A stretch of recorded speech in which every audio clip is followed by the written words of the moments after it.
এই পৃথিবীতে এমন 7 প্রকার মানুষ রয়েছেন যাদের জন্য স্বয়ং ফেরেশতারা পর্যন্ত দোয়া করতে থাকেন। একথা আমি বলছি না, একথা বলেছেন বিশ্বনবী মুহাম্মদুর রাসূলুল্লাহ সাল্লাল্লাহু আলাইহি ওয়াসাল্লাম। যাদের মাগফিরাতের দোয়া স্বয়ং ফেরেশতারা করতে থাকেন। কারা এই 7 প্রকারের মানুষ? আসুন জেনে নেই। এই 7 প্রকার মানুষের মধ্যে প্রথম প্রকার মানুষ হচ্ছেন যারা অজু অবস্থায় ঘুমায়। দ্বিতীয় প্রকার হচ্ছেন নামাজের জন্য মসজিদে গিয়ে যে মানুষ অপেক্ষা করে। তৃতীয় প্রকারের মানুষ হচ্ছেন যারা নামাজে মসজিদে গিয়ে প্রথম কাতারে শরীক হয়ে নামাজ পড়ার চেষ্টা করে।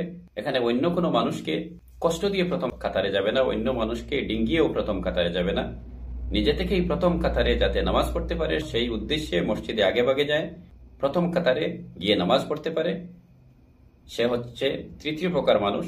আর চতুর্থ প্রকারে নবীজি বলেছেন যে ব্যক্তি বেশি বেশি করে আমার উপর দুরূদ পাঠ করে। 5 নম্বর প্রকারের মানুষ হচ্ছে যে ব্যক্তি কোনো অসুস্থ ব্যক্তিকে দেখতে যায়। যারা নেক নিয়তে অসুস্থ মানুষকে রাসূলের সুন্নত হিসাবে দেখতে যাবে, তার মাগফিরাতের জন্য আসমানের ফেরেশতারা দোয়া করতে থাকেন।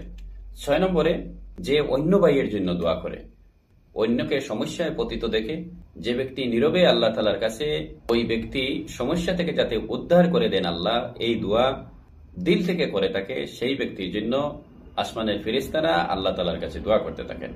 আর যে নেক কাজে সাহায্য করে, নেক কাজে সহযোগিতা করে, তার জন্য ফেরেশতারা দোয়া করতে থাকেন।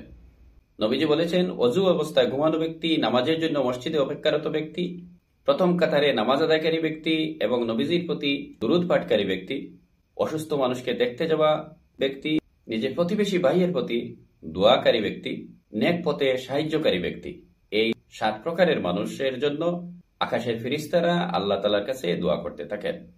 তাই আমরাও যেন এই 7টি গুণ আমাদের মধ্যে বাস্তবায়িত করতে পারি, আমরাও যেন এই 7টি গুণে গুণান্বিত হতে পারি, সেই চেষ্টা সবসময় করব। আল্লাহ তাআলা যেন আপনাকে, আমাকে এবং সবাইকে তৌফিক দান করেন।